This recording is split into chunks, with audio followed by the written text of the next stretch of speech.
오늘 철로역정 26번째 시간 쾌활시의 청혼에 대해서 우리가 함께 살펴보기를 원합니다. 이번 장에서 우리가 다루는 주제는 크게 두 가지 주제입니다. 하나는 참된 믿음이 무엇일까? 믿음이 굉장히 좋아 보이지만 거짓 믿음이 있다는 것이죠. 그리고 우리가 결혼의 배우자를 어떻게 선택할 것인가에 대한 기준을 온유양의 결정을 통해서 우리가 보게 됩니다. 특별히 오늘 이 장면은 아름다운 집에 머무는 동안에 쾌활시라는 사람이 온유양에게 온유양이 아니죠, 그 자비양에게 청혼을 하는 그런 장면이에요. 그리고 자비양이 또 이것을 거절하는, 근데 왜 거절하는가에 대한 것들을 좀 다루고 있습니다. 그래서 오늘 특별히 두 가지 아주 중요한 주제를 살펴볼 수 있는데요. 첫 번째로는 참된 신자란 어떤 사람인가? 참된 신자란 어떤 사람인가? 두 번째로는 우리가 어떤 사람과 어떤 배우자와 만나야 하고 신자의 선택 기준은 무엇이어야 되는가에 대한 그런 부분들을 우리가 살펴볼 수 있습니다. 믿음이 굉장히 좋아 보이는 사람이 등장합니다. 그렇지만 이 사람은 거짓 신자였습니다. 존 버녀는 그의 이름을 쾌활이라 그렇게 붙이고 있습니다. 믿음 좋아 보이는 것과 거듭난 것, 믿음이 좋아 보이는 것과 참된 하나님의 자녀가 다른 문제일 수 있다는 것이 우리를 굉장히 당황스럽게 만듭니다. 물론 거듭난 사람들은 믿음이 좋아 보입니다. 거듭난 사람들은 믿음이 있는 것처럼 살아갑니다. 아니, 믿음이 있기 때문에. 하지만 반대로 믿음이 좋아 보인다고 모두가 거듭난 신자이며 구원에 이르는 참된 믿음을 가지고 있다고 생각하는 것은 여러분 착각입니다. 거짓 신자들도 할 수 없는 게 있어요. 그러니까 참된 신자들만이 할 수 있는 것. 다른 것은 카피할 수 있고 다른 것은 흉내낼 수 있지만 거짓 신자들이 도무지 따라할 수 없는 것, 그것은 신앙의 참된 감정을 갖는 겁니다. 신앙의 참된 감정을 갖는 것. 조나단 에드워즈는 이것을 거룩한 감정이다, religious affections라는 단어를 사용했는데요. 조나단 에드워즈는 대체로 참된 신앙은 거룩한 감정, 거룩한 신앙 안에 있다라고 얘기를 합니다. 이때 에드워즈가 사용한 단어가 affection이라는 단어거든요. affection이라는 단어는 이렇게 생각하시면 좋아요. 마치 사랑에 빠진 한 남자가 여자에게 맹목적으로 그냥 이끌리는 것과 같아요. 누가 누군가를 좋아하고 누가 누군가를 사랑하는 것은 이유가 없지 않습니까? 그냥 좋은 거거든요. 이 affection이라는 단어는 그냥 그 사람에게 몰입되고 눈 멀어버리는 거예요. 귀 멀어버리는 겁니다. 그 사람이면 되는 거예요. 이 맹목적으로 이끌리는 상태를 표현한 것이 affection이라는 단어입니다. 그런데 여러분들, 이것은 인간의 영혼에, 이런 affection은 인간의 영혼에 두 가지 기능을 보이는 현상에 대해서 설명을 하는데요. 이것이 참된 신자들에게 나타나는 것입니다. 첫 번째, 지성이라고 하는, 이 마인드라고 합니다. 마음이라고도 하고 지성이라고 하는 것과 또 하나는 의지라고 하는 거예요. will, 의지라고 하는 것입니다. 즉 지성과, 즉 안다는 것과 의지라는 것, 마인드와 will이 이 영혼의 두 기능인데요. 이 두 기능이 전부 다 하나님 앞에 affection, 끌리기 시작하는 거예요. 그러니까는 지성 따로 의지 따로가 아니라 이것이 그냥 하나님 앞에 우리의 지성과 마인드와 우리의 will, 의지가 하나님에 대하여 이끌림을 받는 거예요. 이끌리는 거예요. 그냥 우리가 호감이 가는 이성을 보면은 눈이 가지 않습니까? 그냥 하나님에게 우리의 눈이 가기 시작하는 거예요. 또 한편 죄에 대해서는 혐오적인 반응을 일으키는 겁니다. 이것이 그러니까 거듭난 신자들에게 나타나는 현상이에요. 그의 마음과 의지가 하나님을 향해서는 무조건 끌리는 것이고요. 그리고 하나님이 기뻐하시지 않는 죄에 대해서는 혐오적인 반응이 일어나는 것입니다. 영어에서 여러분 믿는다, 내가 주님을 믿는다 라고 할 때 believe라는 동사에 꼭 전치사 in을 사용합니다. believe in, 내가 무엇을 믿는다. 헬라어에서도요, 피스티오, 믿는다라는 단어에는 영어로 따지면 into라는 전치사가 반드시 동반되어집니다. 믿음이 있다. 믿음은 무엇인가? 결국 무언가 안으로 들어가는 거예요. 그러니까 몰입되는 겁니다. 그러니까 매혹당하는 거예요. 그러니까 affection이라는 것은요, 그냥 거기에 빠져버리는 것입니다. 맹목적으로 끌리는 거예요. 신한 감정이다, 거룩한 감정이라는 단어를 사용했지만 이것은 세상 사람들이 아이돌 스타나 아니면 걸그룹에게 패션, 그냥 열정적으로 사로잡히는 것과는 다릅니다. 왜냐하면 지성과 이성의 끌림이라는 점을 여러분 동시에 생각하셔야 돼요. 그러니까 우리가 지적으로도 끌리는 것이고 감정적으로도 끌릴 뿐만 아니라 의지적으로도 끌리는 거예요.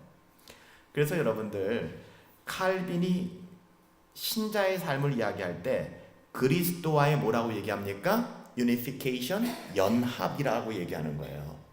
그러니까 신자는 그리스도와 연합된 사람들이다. 이 연합의 도구가 믿음이에요. 그러니까 우리가 무엇으로 그리스도께 연합되어지는가? 믿음으로 인하여 우리에게 생기는 것은 affection, 우리의 지성과 우리의 의지가 우리가 주님께 끌리게 되는 것입니다. 믿음은 그냥 그리스도의 하신 일들 이러저러한 것을 내가 믿는다, 주님이 나를 위해서 죽으셨다는 사실을 그냥 지식적 관계 안에서 믿는다라는 것이 아닙니다. 특별히 그리스도가 나를 대속하셨구나 하는 사실을 그냥 지적으로 받아들이는 게 성경은 믿음이다 라고 이야기하지 않습니다.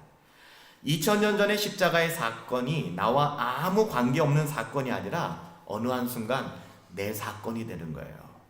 그러니까 내가 죽은 사건이 되는 것입니다. 그래서 우리는 in Christ, 그리스도 안에서, with Christ, 그리스도와 함께 어떻게 되는 겁니까? 십자가에서 죽어버린 거예요. 그래서 더 이상 죄에 대하여 죽은 우리가 되는 겁니다. 하나님에게 그냥 끌리는 거예요. 이것이 진정한 연합의 본질이에요.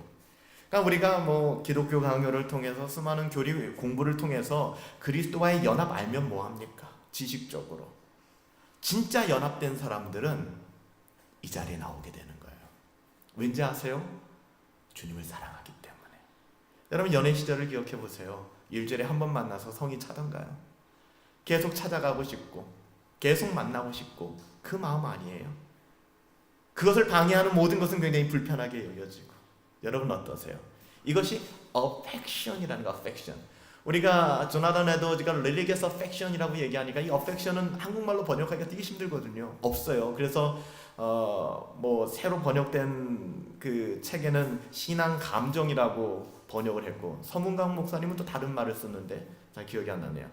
그러니까 이 affection이라는 단어를 굉장히 번역하기가 힘든 거예요. 근데 제가 아무리 생각을 해봐도 끌림이 맞는 것 같아요. 끌림.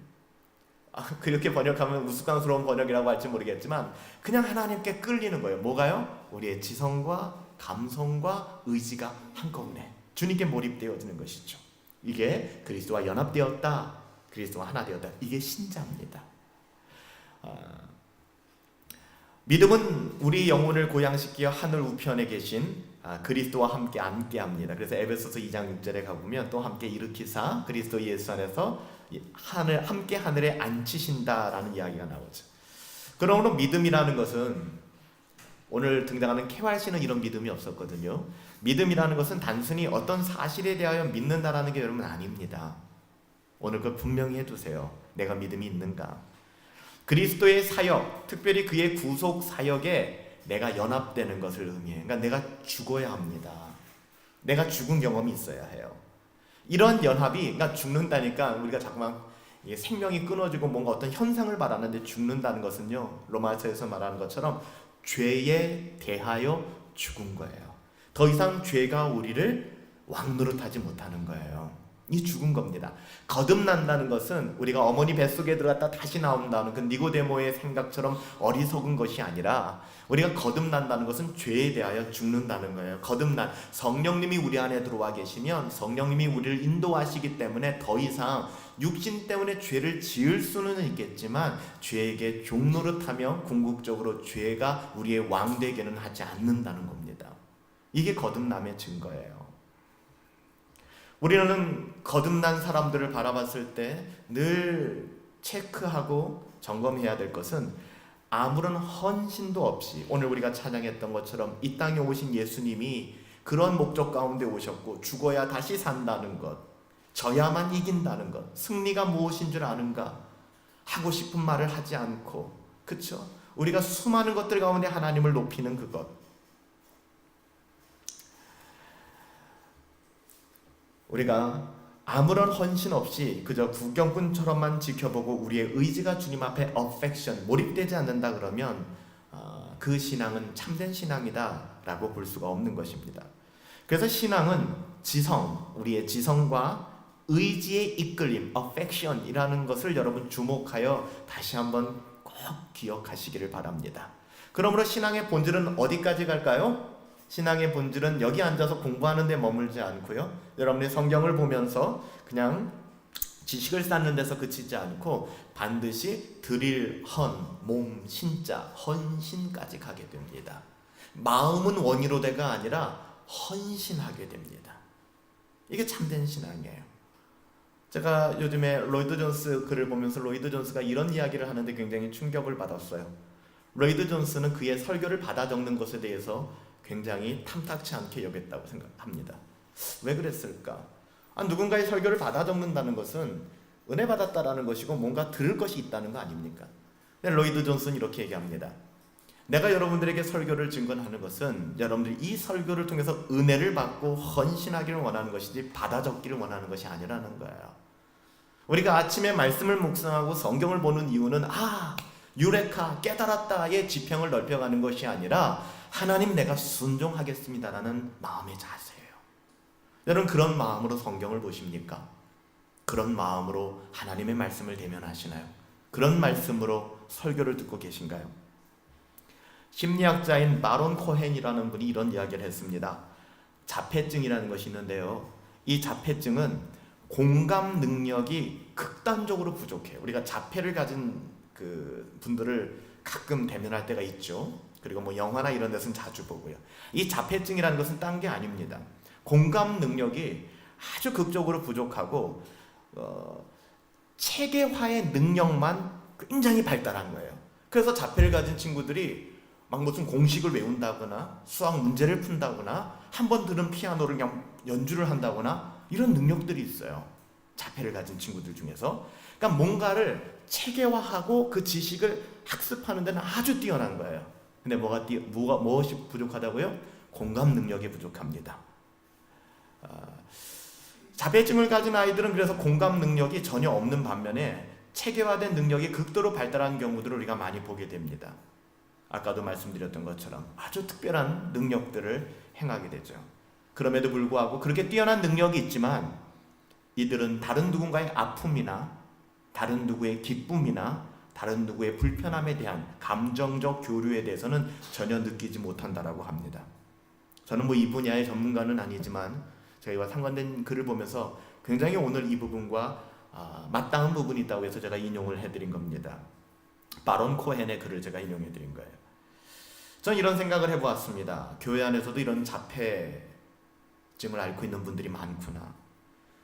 신앙에서 고백되어지는 내용이 되는 아주 중요한 신학과 교리에 대해서는 굉장한 관심을 가지고 있고 또 그것을 학습해 가지만 하나님의 말씀인 그 교리에 대하여 공감하는 능력, 하나님의 마음에 대하여 하나님이 왜 이런 말씀을 하셨는가에 대한 공감 능력과 교회와 성도의 교제 안에서의 공감 능력은 현저히 부족한 거예요. 여러분 이것은 마치 영적인 자폐와도 같습니다. 저는 그렇게 생각을 해요. 우리는 일상에서 신기한 능력이나 집중력을 가진 자폐증을 가진 분들을 향하여 참 멋있다, 건강하다, 나 저렇게 되고 싶다라고 말씀하시는 분들은 아무도 없습니다. 뛰어난 능력은 가지고 있지만 공감력이 없기 때문입니다.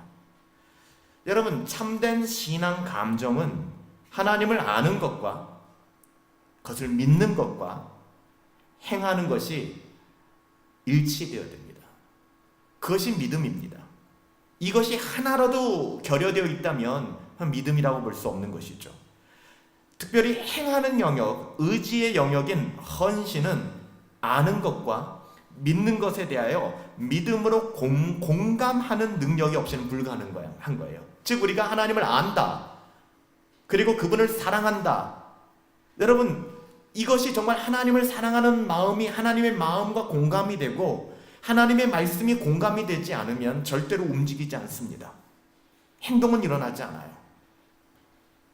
그래서 은혜 받았다라는 것은, 은혜가 격발하면 나오는 것은 순종이지 지식의 나열이 아니라는 거예요. 유레카가 아니라는 거예요. 깨달았다가 아니라는 거예요. 깨달은 사람은 무릎 꿇게 되어 있습니다. 그리고 헌신하게 되어 있습니다. 그래서 굉장히 신앙이 좋은 것 같지만 삶에서 실천적인 순종이 없는 경우에는 그것이 참된 믿음이다, 우리가 단언할 수 없는 것이죠. KRC 같은 사람은 굉장히 적극적인 사람이었어요. 그리고 긍정적인 사람이었으며 밝고 사교적인 사람이었습니다. 오늘날 꼭 필요한 사람이겠죠. 근데 그 모든 것을 가지고 있었음에도 불구하고 그는 믿음의 사람이 아니었습니다. 여러분, 오늘날에 우리는 어떤 사람들을 좋아합니까? 진지한 사람보다는, 세상이 깝깝해서 그런지 몰라도 재밌는 사람이 인기를 모으고 있습니다. 재밌어야 해요. 하지만 하나님의 자녀들은 그가 무엇으로 재미있게 하는가를 눈여겨볼 필요가 있다는 겁니다. 세상의 저속적인 그런 농담이 아니라 정말 무엇이, 어떤 한 목사님이 말씀하는데 교회에서 이제 장년들 중에서 정말 쾌활하고 아이들이 좋아하고 그런 사람이, 그런 분이 계셔서 이제 청년부 집회에 한 타임을 맡겼다는 거예요. 아이들 막 들었다 놨다 웃겼다 울렸다 하는데 그가 사용하는 예화나 그가 사용하는 가치 자체가 놀라울 정도로 복음과는 전혀 상관이 없는 거예요. 그러니까 세상의 음담패설 같은 이야기들 그냥 듣고 웃고, 마치 요즘에 개그 콘서트나 코미디 빅리그 같은 그런 TV에서 하는 개그 프로그램을 보면 이건 자녀들을 보여줄 수 없는 정도의 내용들이거든요. 수많은 성적인 내용들과 음란하고 더럽고 추잡한 내용들. 여러분 어떻게 생각하십니까? 하나님의 자녀들은 세상의 가치의 재미를 느낄 수가 없습니다. 세상의 가치의 재미를 느낄 수가 없어요. 왜 그럴까요? 우리 안에 성령님이 계시기 때문입니다. 저는 하나님의 자녀들이 하나님께서 허락하신 삶을 사는 데 있어서 재미있고 활기차고 유쾌하고 쾌활해야 된다고 믿습니다. 하지만 중요한 것, 그렇게 즐거울 수 있는 이유가 무엇인가는 반드시 점검해 보아야 해요. 그래서 교회에서도 일꾼들을 세우거나 교회 리더십을 세울 때도 얼마나 인간관계를 잘 맺는가, 얼마나 주도적인가가 아니라 그가 무엇을 사랑하고 있고 무엇으로 인하여 그의 삶이 움직이고 있는가가, 그게 평가되어져야 합니다. 또 한편 등장하는 것은 이제 자비양이 이제 청혼을 받게 되거든요. 이런 KRC에게. 근데 자비양이 이것을, 이 청혼을 받는 과정에서 결정 내리는 부분들이 나와요. 그럼 우리는 여기서도 어떤 기준으로 배우자를 선택해야 될까? 저는 오늘 좀 더 많은 청년들이 오길 기대하고 권면을 드렸는데 조금 아쉽습니다. 그렇지만 우리도 역시 들어야 될 내용들이기 때문에, 우리는 배우자를 어떤 기준에서 선택하게 되는가, 그리고 어떻게 연애를 시작하며 그 연애는 어떤 방식으로 흘러가고 있는가. 물론 여러분들이 이야기를 들으시면서 남녀 간의 연애조차도 목사님이 이렇게 체계화시키고 분석한다는 게 너무 재미없는 것 같아요. 너무 어리석은 거 아닌가? 연애는 그냥 끌리면 가는 거 아닙니까? 끌리면 가고 그렇게 결혼하는 거 아닌가요? 그렇게 생각할지도 모르겠지만, 오늘 찰로 역정을 통해서 존 버년이 하고자 하는 메시지는 오늘날 살아가는 우리들에게 결혼뿐만 아니라 모든 인간관계를 결정짓는 데 있어서 내가 어떤 사람과 일할 것인가, 어떤 사람과 교제할 것인가에 대한 아주 커다란 교훈을 주고 있죠.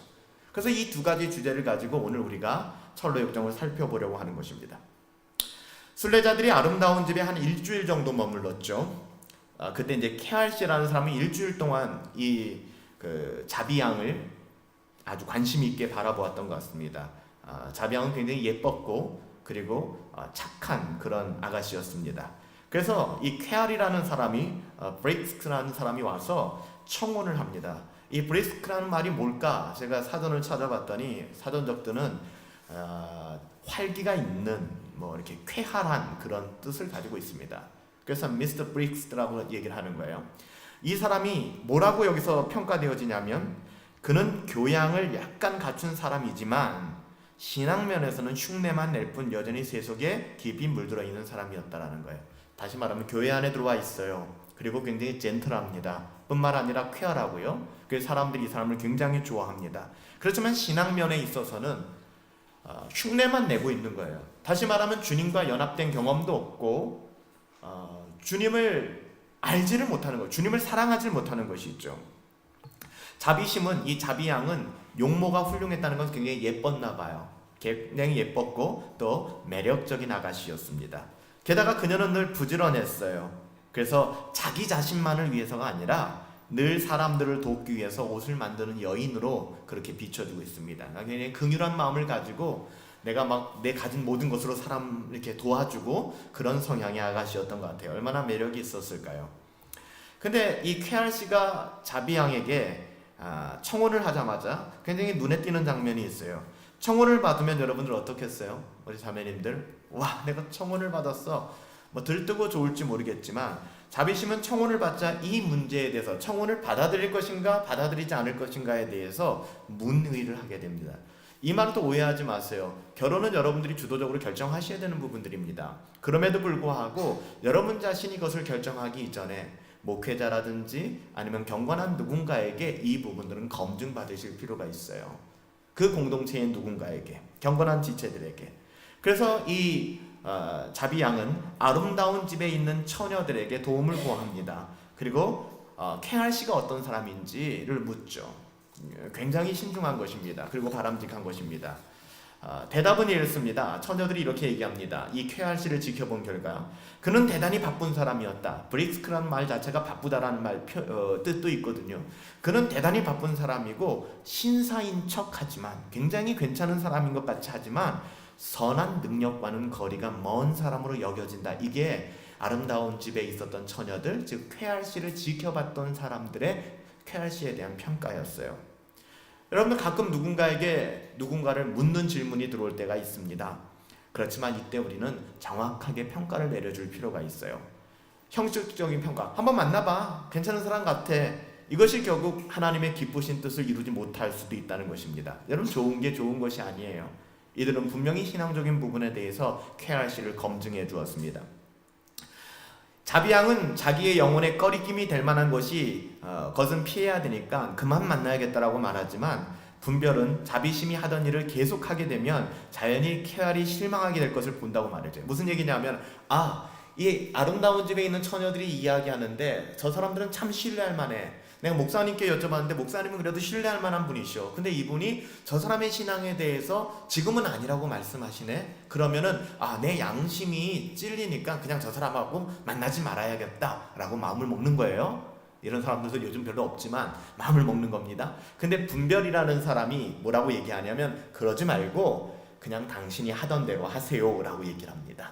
그냥 굳이 관계를 끊을 필요 없이 당신이 하던 대로 하면 그 사람이 알아서 돌아갈 겁니다 라고 얘기하는 거예요. 여러분들, 비신자는 신자에게 매력을 느낄 수 없습니다. 절대로 느낄 수 없어요. 신자도 반대로 비신자에게 매력을 느낄 수 없습니다. 그래서 여러분들, 우리가 교회도 마찬가지 같아요. 저 사람이 되게 악하네, 저 사람이 잘못됐네, 그것과 싸우기보다는 오히려 교회가 묵묵히 해야 될 일을 감당하고 선을 행하면 그 악은 물러가게 되어 있습니다. 지금 당장 자비양을 바라보니까 예쁘죠? 착하죠? 웃음 많죠? 그러니까 좋은 거예요. 그러니까 나랑 결혼합시다 라고 하고 있는데 자비양을 모르는 거죠. 그녀가 어떤 존재인지. 여러분, 그래서 여러분이 만약에 자비의 입장이라면 어떻습니까? 저 사람이 날 좋아하네 그러면 일단 콩깍지가 씌기 시작해요. 그래서 모든 걸 다 받아들이기 시작합니다. 근데 그렇게 하지 말라는 거예요.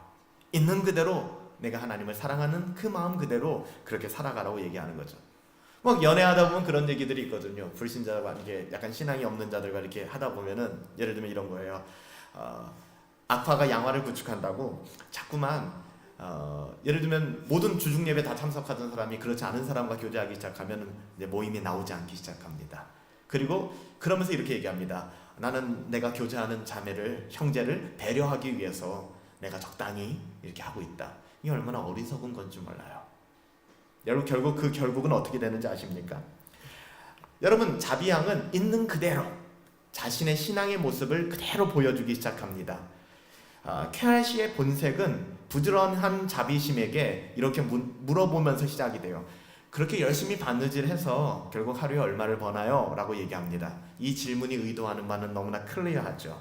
세상적 가치인 것입니다. 여러분들, 우리가 배우자를 만날 때나 사람을 대할 때 세상적 가치로 여러분 사람들을 대해서는 안 됩니다. 무엇이든지 세상의 가치로만 평가하려는 것이 불신자들의 기준이거든요. 연봉은 얼마나 돼요? 당신 키는 얼마나 되나요? 어느 대학 나왔나요? 장남은 아니죠. 남자들은 예쁘기만 하면 된다. 세상의 기준이거든요. 자비심의 대답은 그녀의 신앙을 잘 드러냈는데요. 그래서 얼마나 법니까? 라는 이 KRC의 질문에 이렇게 얘기합니다.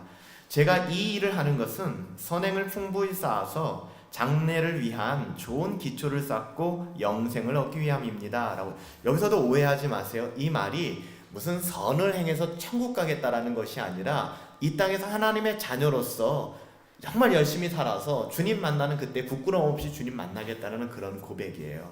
다시 말하면 돈이 나와서 내가 이 일을 하는 게 아니라고 얘기하는 것입니다. 여러분, 디모데전서 6장 17절에 사도 바울은 디모데에게 뭐라고 권면합니까? 이 세상의 부자들에게 디모데야 이렇게 전하렴 하면서 이렇게 얘기합니다. 교만하지 말며 돈을 의지하지 말고 하나님께 소망을 두라고 가르치라. 하나님께서는 우리가 필요하는 모든 것을 주시며 또 그것을 누리게 하는 분이다. 여러분, 이 사실 믿으십니까? 사도 바울은 디모데에게 그렇게 권면하는 거예요. 너희 교회에 돈 많은 사람들에게 이렇게 전하라. 거기에는 교회 안은 가진 사람도 있고 어려운 사람들도 있잖아요. 가진 자들, 만족할 사람이 누가 있겠습니까? 많은, 그래도 가진 자들을 향하여 너희가 말할 것은 교만하지 말아라. 돈을 의지하지 말아라. 하나님께 소망을 두라. 그렇게 디모데전서 6장 19절에 가서도 그렇게 할 때에 그들은 하늘 창고에 보화를 쌓게 될 것이다 라고 얘기하는 거예요. 이 말을 지금 자비양이 하고 있는 거예요. 전 이 땅에서 그렇게 살아갈래요. 이것이 그들의 미래를 위한 든든한 터가 될 것이고 참 생명을 얻게 해줄 것이다. 디모데전서 6장 19절 말씀을 제가 풀어서 읽어드렸습니다. 여러분, 자비양은 이렇게 얘기합니다. 이 옷들은 헐벗은 사람들을 입히기 위해서 만든다는 말, 이 말을 들은 쾌활씨는 얼굴빛이 변합니다. 그리고 다시는 자비양을 찾아오지 않아요. 짧은 시간 안에 이 존 버년이 이 부분들을 한 편의 소설로도 쓸 수 있었을 거예요. 짧은 챕터로 다뤄야 되기 때문에 내용의 진전이 아주 좀 급진적으로 되긴 하지만, 그러니까 결국에는 이 쾌활씨가 자비양에게 매력을 느꼈다가 그가 이타적인 삶을 살고 이 세상의 가치에 마음을 두지 않는 것을 바라보면서 다시는 자비양을 찾아오지 않은 거예요. 여러분, 신자는 이것을 드러내야 합니다. 신자는 자기 먹고 살 문제가 아니라 이타적인 삶을 살아가야 해요. 신자는 희생하고 헌신하며 섬기는 삶이 있어야 됩니다. 여러분, 이것이 신자 아니겠어요? 왜요? 우리가 받은 은혜가 그것이니까. 세상의 가치는 자기만 알고 자기의 유익에 혈안되어 있습니다. 그래서 여러분, 세상의 가치로는 절대 손해나는 일은 하지 않아요. 손해나는 일은 하지 않습니다. 모든 것은 자기의 유익과 만족을 위해서만 행합니다. 여러분, 이 중에서도 가장 교활한 영역이 뭔지 아세요? 신앙생활마저 이렇게 하시는 분들이 계세요. 그래서 내가 좋으면 하고 내가 싫으면 안 하고, 내가 좋으면 막 뭔가 나서고 내가 싫으면 뒤로 물러서 있고, 신앙생활마저도 자신의 유익을 위해서 하는 거예요. 그래서 사람들이 예수 믿는 사람이 더 무섭다고 하는 말을 하기 시작하는 거예요. 아니, 예수를 믿고 신앙생활을 하면 뭔가 좀 더 다를 것 같은데 보면은 기똥차게 자기만 챙기거든요. 무서운 사람들이죠. KRC가 자비양을 떠나가면서 뭐라고 얘기하는지 아십니까? 저 여자는 저 제정신이 아니다. 그렇게 얘기를 합니다. 무섭죠? 이끌려가지고 청혼까지 할 정도였는데. 그래서 여러분들, 자매들이 믿지 않는 남편 만나거나 남자들이 믿지 않는 여자들을 만나면 처음엔 행복할지 모르겠지만 둘 중에 하나예요. 신앙을 상실하거나 신앙이 있으면 부부간의 관계가 좋아질 수가 없습니다. 좋아질 수가 없어요. 나중에 내가 전도하면 되지? 아시세요? 우리가 하나님입니까? 지금 당장 이 사람의 신앙이 증명되어 있지 않으면 우리는 미래를 기약할 수 있는 게 아니에요. 그러니까 결국엔 뭐라고 얘기해요? 이 자비양이 쾌할시의 청혼을 받아들이지 않았는 게 다행이지, 받아들였으면 어떻게 할 뻔했습니까?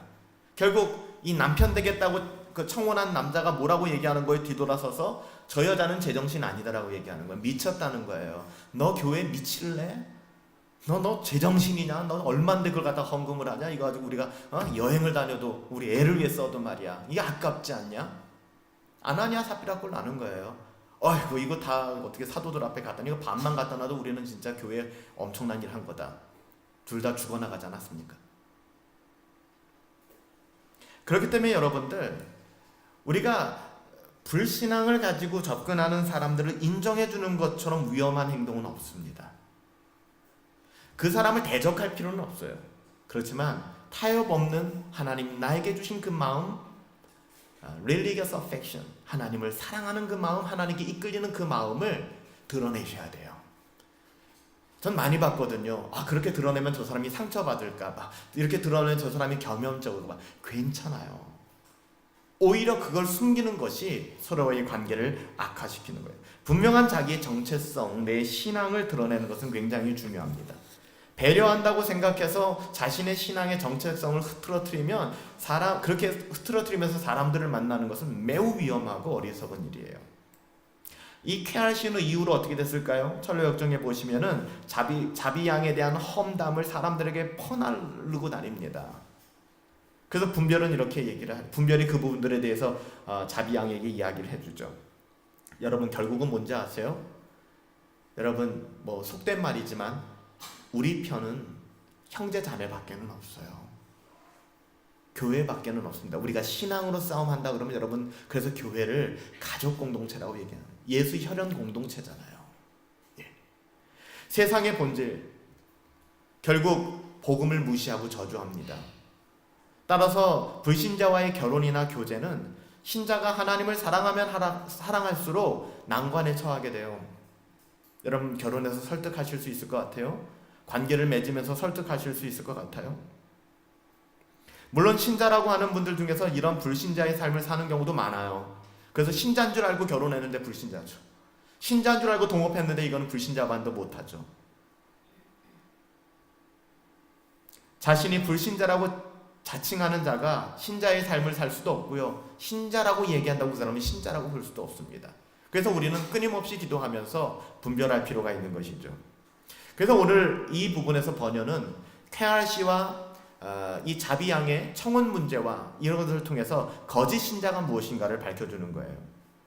여러분, 거짓 신자는 아주 주요한 특징을 가지고 있습니다. 수많은 특징을 이야기할 수 있겠지만 그 중에 가장 분명하고 정확한 것, 성경이 가장 분명하게 들이대는 것은 돈을 사랑한다는 것입니다. 돈을 사랑한다는 거예요. 여러분, 돈을 사랑하는가 주님을 사랑하는가 하는 것은 거짓 신자인가 참 신자인가의 거의 핵심적인 가치 기준이 됩니다. 성경이 그렇게 말씀하고 있어요. 누가복음 16장 13절에 어떤 종도 두 주인을 섬길 수는 없다. 한 편을 미워하고 다른 편을 사랑하든지, 아니면 다른 편에게 충성을 다하고 다른 편을 무시하든지 둘 중에 한 길을 걷게 될 것이다. 그러면서 우리 주님이 하신 말씀이에요.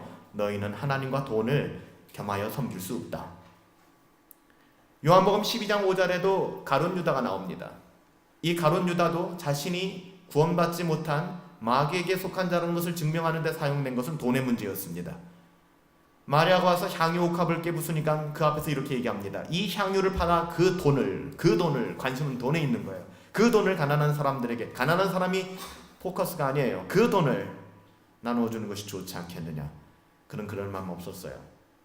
그냥 주님을 향하여 헌금하는 것이 아까운 거예요. 우리가 이거 가지고 좋은 일을 할 수 있지 않겠어? 그렇지 않아요. 주님이 하신 말씀이에요. 디모데전서 3장 3절에 가보면 교회 일꾼을 세우는 과정에 있어서도 돈을 사랑하지 않는 자여야 한다. He must not one who loves money. 돈을 사랑하는 자는 안 된다 라고 얘기하는 거예요. 오늘 쾌할시가 자비양에게 돌아선 것도 돈의 문제였습니다. 디모데전서 6장 9절에 부자가 되려고 애쓰는 사람은 시험에 들고 함정에 빠지게 된다. 여러분, 돈에 집착하고 천착해 보세요. 시험이 얼마나 많은지 아십니까?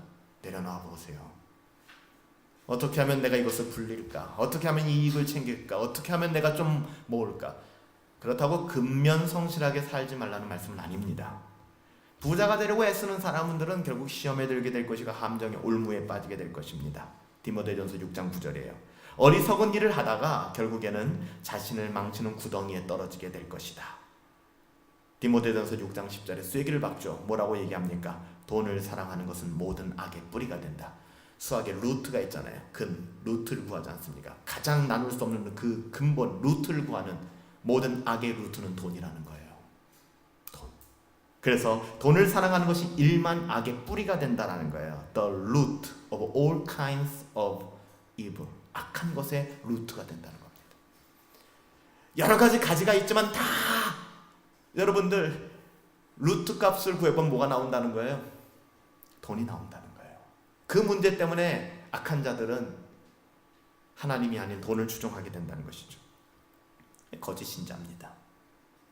교양은 신앙의 근거가 아닙니다. 그래서 여러분 너무 그래서 크리스찬이 갈 때 교양 많은 교수로 등장하는 한 사람이 크리스찬을 만류하지 않습니까? 어리석은 짓 하지 말라고. 그건 세상의 학식에 매몰되어 있는 사람입니다. 우리는 그것 따라가는 사람들이 아니에요. 그래서 여러분들 너무 설교도 지식적으로 하는 것에 대한 저는 경계점들이 있습니다. 설교는 예수의 피가 있어야 하고 그 피로 말미암아 촉촉히 젖어지는 은혜의 삶이 있어야 되는 거예요. 사역의 분주함 또한 위험할 수 있습니다. 여러분들 참된 신앙은 하나님을 사랑하는 거예요. 하나님을 사랑하는 사람들. 그래서 신앙이 오늘 아침 말씀 묵상처럼 억압이 아니라 푸시업 돼가지고 움직이는 것이 아니라 자발적으로 작동하는 거예요. 주의 사랑이 나에게 적용되기 시작하니까. 근데 쾌활시는 그게 없었다는 거예요. 오늘날 교회 안에도 얼마나 쾌활시가 많은지 모릅니다. 그래서 그 사람들이 가면 늘 웃음소리가 있어요. 늘 재미있어요. 근데 묻는 거죠. 그 안에 무엇 때문에 이런 즐거움이 유발되었는가? 그런 사람들의 모임에 가서 말씀을 나누기 시작하고 예수의 보혈을 말하기 시작하고 이타적인 삶을 이야기하기 시작하면 모임이 경직되기 시작합니다. 번연이 살던 시대에도 마찬가지였던 것 같아요. 인간은 변하지 않거든요. 여러분 우리 가운데 혹시 쾌활시가 있지는 않나요? 오늘 이 말씀을 통해서 우리는 우리 자신을 돌아볼 필요가 있습니다. 또 하나 우리가 겸하여 아까 살펴볼 두 번째 주제는 자비심의 결혼관이죠. 많은 남자들이 자기에게 청혼을 했지만 결혼에 이를 수 없었던 이유는 그들이 자기의 성품에 대해서는 허물을 발견하지 못했지만 늘 남을 도와주는 마음 상태에 대해서 좋게 보지 않았기 때문이라고 이야기를 합니다. 여기서도 우리가 자비함을 통해서 알 수 있는 게 뭔지 아세요? 여러분 신앙은 이타적입니다. 여러분 이 교회에 나와서 지금 예배를 드리는 것도 나의 어떠함을 만족시키고 내가 내 재식을 충만하게 해서 내가 기쁨 가운데 살아가겠다라는 목적이 때문에 이기적인 거예요.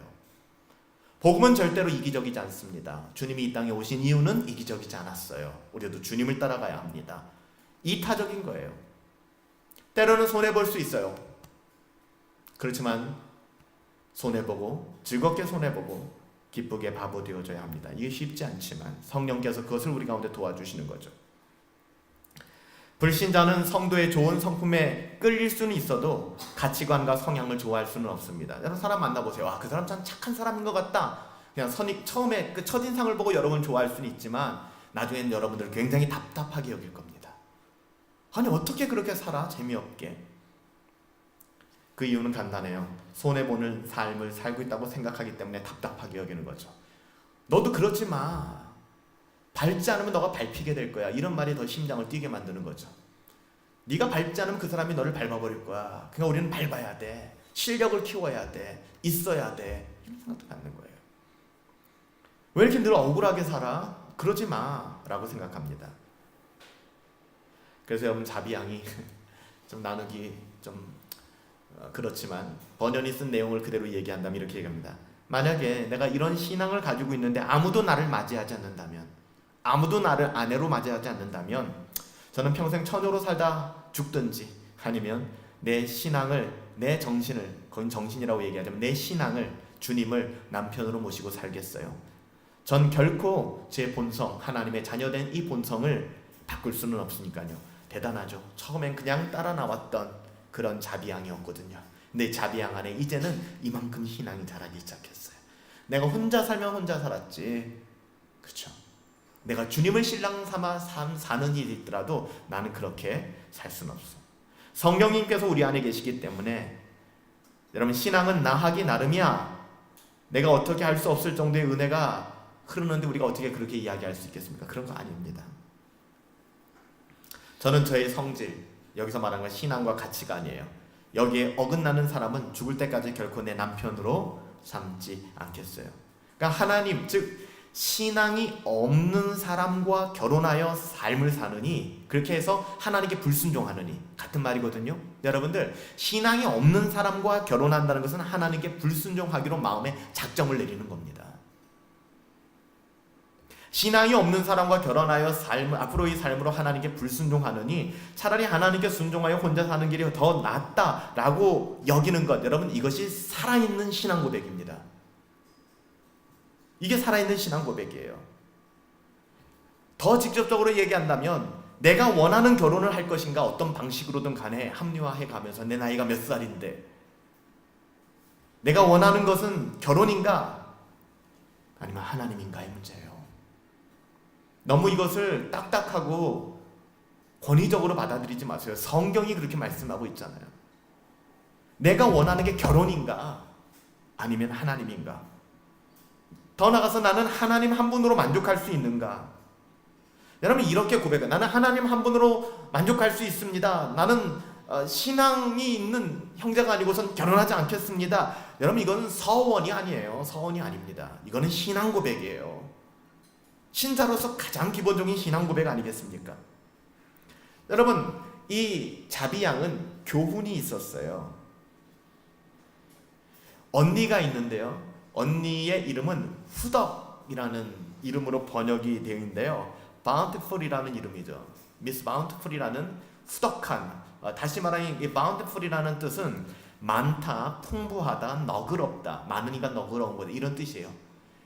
이 자비양 못지않게 굉장히 잘 나누어주고 섬기는 자매였던 것 같습니다. 이 언니, 바운티풀이라는 이 후덕이라는 언니가 쾌활과 같은 야비한 사람과 결혼했어요. 속아가지고. 결혼 후에 계속해서 언니가 가난한 사람들에게 친절을 베푸고 나누어 주니까 남편은 공공연하게 언니에게 욕을 합니다. 그리고 결국에는 이혼하고 내쫓아버리고 말았어요. 불순종을 통해서 신앙을 배우는 것보다 순종을 통해서 신앙을 배우는 것이 낫습니다, 여러분들. 하나님께서는 믿지 않는 자와 멍에를 매지 말라고 하셨잖아요. 오늘날의 자매들이나 결혼하지 않은 형제들을 보면 마음이 안타깝죠. 그럼에도 불구하고 포기할 수 없는 가치가 그거예요. 여러분, 불순종에서도 하나님이 택하신 자녀라면 신앙을 배우게 될 것입니다. 불순종하고 그렇게 불신결혼해도 이게 아니었구나, 이걸 통해서. 이거보다는 순종을 통하여 신앙을 배우는 것이 훨씬 더 아름답지 않겠습니까?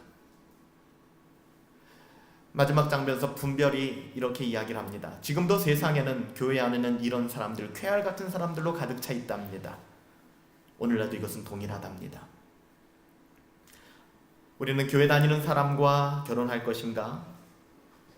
아니면 교회를 안 다니는 사람과 결혼할 것인가? 라는 그런 아주 유치한 질문이 아니에요, 이거는. 그러니까 교회에 다니는 사람과 결혼할 것인가? 교회에 다니지 않는 사람과 결혼할 것인가에 대한 이야기가 아니라 교회에 다니는 사람과 결혼할 것인가? 참된 신앙을 가지고 하나님을 사랑하는 사람과 결혼할 것인가의 문제예요. 여기까지 가야지 교회에 다니지 않는 사람과 결혼할 것인가의 문제에 있다면 여러분, 그건 굉장히 심각한 겁니다. 교회에 다니고 있다 할지라도 이 사람이 참된 신앙을 가지고 하나님을 사랑하는 사람인가를 볼 줄 알아야 되는데 우리의 눈은 어디까지 가 있어요? 교회는 안 다니는데 너무나 착한 사람이어서 교회에 다니겠다라고 이야기는 해요. 목사님, 그걸 믿으세요? 그걸 믿으십니까?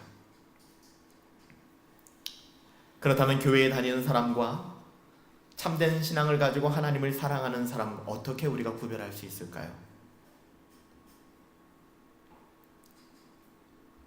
우리는 번연의 글을 통해서도 유추할 수 있고 수많은 믿음의 사람들을 통해서도 유추할 수 있지만 간단합니다. 여러분, 11조를 하고 계십니까? 온전한 11조. 그것은 나의 재물, 나의 물질은 하나님의 은혜로 나에게 주신 것이며 이것은 하나님의 것입니다라는 고백이에요. 온전한 11조. 세전세후 나눌 것이 아니라 양심에 세전세후 나눌까 말까 하는 생각이 든다면 나누지 마세요. 양심에 걸리기 때문에 고민하기 시작하는 거예요. 온전한 11조, 10의 2조 하나님께 드리고 있는가? 주의를 성수하고 있는가? 시간의 주인이 하나님이라는 고백을 하고 있는가? 공교회의 가르침과 치리의 자리에 순종하는가? 교회 목사의 권면, 말씀의 권면, 설교의 권면에 순종하며 따라가고 있는가? 여러분, 이러한 질문에 부끄럽지 않은 사람은 제가 보증해 드릴 수는 없겠지만 하나님을 사랑하시는 분들이에요. 하나님을 사랑하기 때문에 이런 것들이 문제가 되지 않는 사람들이죠. 그렇지만 여기에 걸려들기 시작한다 그러면 우리는 엄격하게 돌아볼 필요가 있어요. 나에게 건강을 주신 분은 하나님이라고 이야기하지만 나의 시간의 주인을 나는 누구라고 얘기하는가? 증명하고 있잖아요. 제가 누누이 말씀드리지만 100만 원, 200만 원 벌 때는 11조 하기 쉬워요. 10만 원, 20만 원만 내면 되니까. 500만 원, 1000만 원 벌기 시작하면 그것이 하나님의 은혜임에도 불구하고 100만 원, 그 돈의 가치가 눈에 들어오기 시작하는 거예요.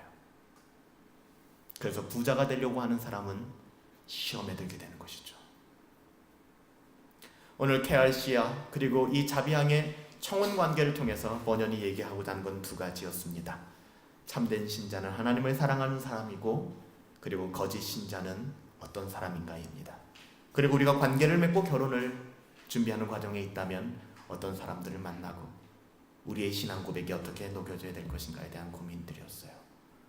사랑하는 분당 어부교회 성도 여러분들, 오늘 이 번연의 내용들을 통하여 또 오늘 제가 여러분들에게 나눠드린 하나님의 말씀의 그 구절들을 통하여 오늘 이 밤 하나님께서 우리들에게 원하시는 것이 무엇인지를 분별하시고 우리의 신앙 고백이 우리의 삶으로 녹여질 수 있게 되기를 여러분 두려워하지 마세요. 하나님은 우리에게 가장 최고의 것과 최선의 것을 주시는 분이십니다. 할렐루야. 저는 그 하나님을 신뢰합니다. 여러분들도 그 하나님 신뢰하며 나갈 수 있게 되기를 예수님의 이름으로 축복합니다.